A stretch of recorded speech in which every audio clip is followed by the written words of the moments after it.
Good day, grade 10. Today is our MAPEH subject in MAPEH 10 in week 6. Again, my name is Sir Reynaldo B. Malimban, and this is our lesson for today. In lesson 4, we talk about the Western style dance in music. Since its beginning, jazz has developed as a rich variety subtitle such as a New Orleans in Dixieland, singing, bebop, cool, free jazz, and jazz rock.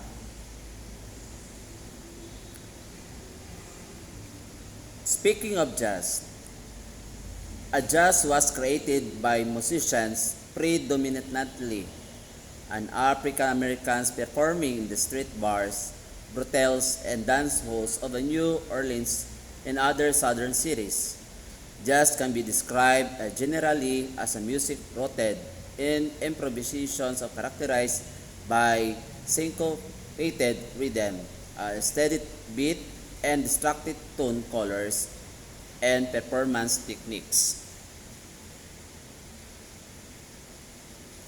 These are among the outstanding jazz musicians included. First is Louis Armstrong. Louis Armstrong, August 4, 1901 to July 6, 1971. Nickname Satmo, Sat, and Pops, was American trumpeter, composer, vocalist, and actor. Was among the most influential actor in the figure of jazz. His career spanned 5 decades from the 1920s to 1960s. And different eras in the history of jazz. Another is Duke Ellington. Duke Ellington, by the name of Edward Kennedy Ellington, born in April 29, 1899 in Washington, D.C., U.S., died on May 24, 1974 in New York. American pianist who was the greatest jazz composer and band leader of his time.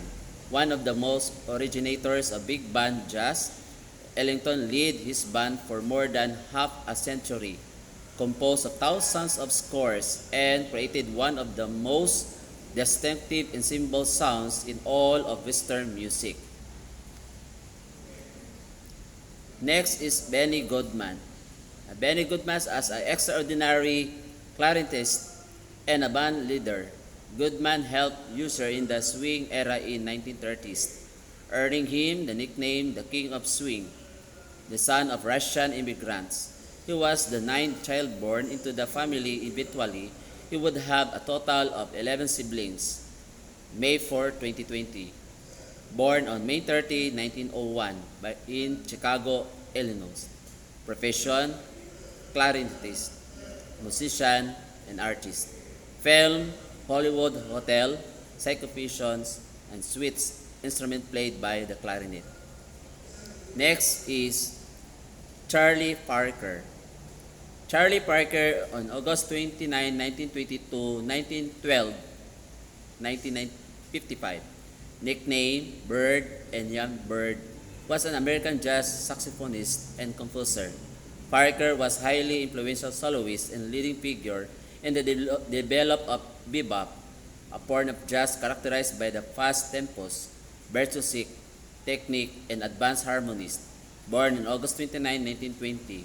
Album, Bird and Dig Charlie Parker on Dial B.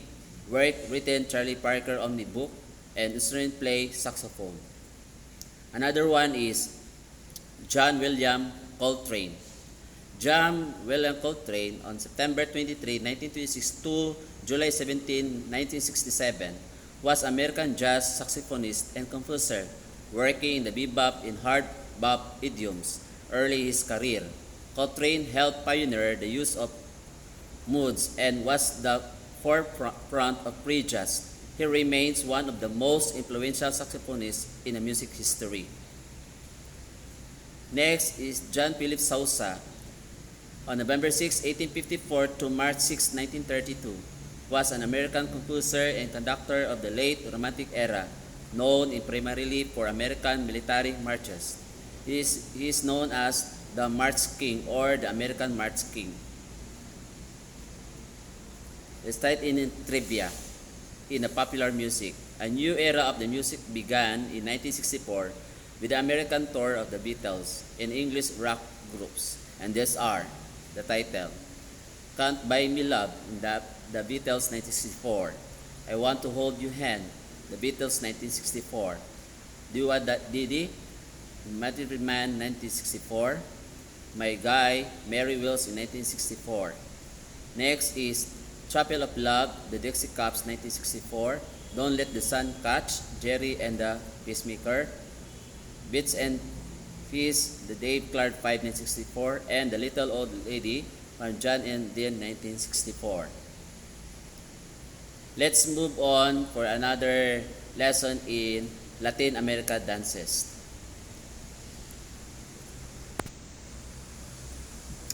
The category of Latin dances international dance sports competitions consists of the cha-cha, rumba, samba, paso doble, foxtrot, and also the jive of United States origin. Social Latin dances, street Latin included salsa, mambo, merengue, rumba, bachata, bomba, and plena. And these are the example. One is jazz dance. It is a performance dance technique in style that first emerged in the United States in the early 20th century. Jazz thus may refer to the vernacular jazz or to Broadway or theatrical jazz. Next is blues dancing. Is an umbrella term for a family of historical and modern dances done to the blues music. Rooted in African movements, blues thus places a high value on improvisations, rhythm, polyrhythm, and solo movements. Next is swing dance. It is a group of dances that developed with the swing style of jazz music in the 1920s to 1940s, with the origins of each dance predating the popular swing in era. Next is rock and roll. This type of popular dance music originating in 1950s, characterized by the heavy beat and simple melodies.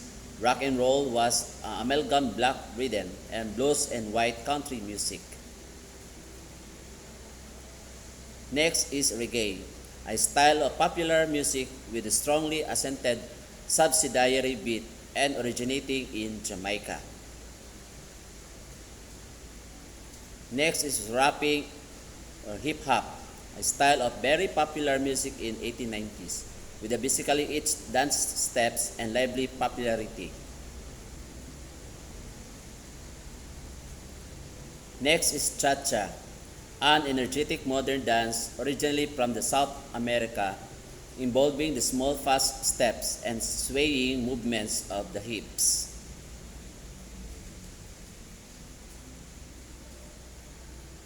That's all for today's lesson for our E-Class Learning System platform. Thank you and good day.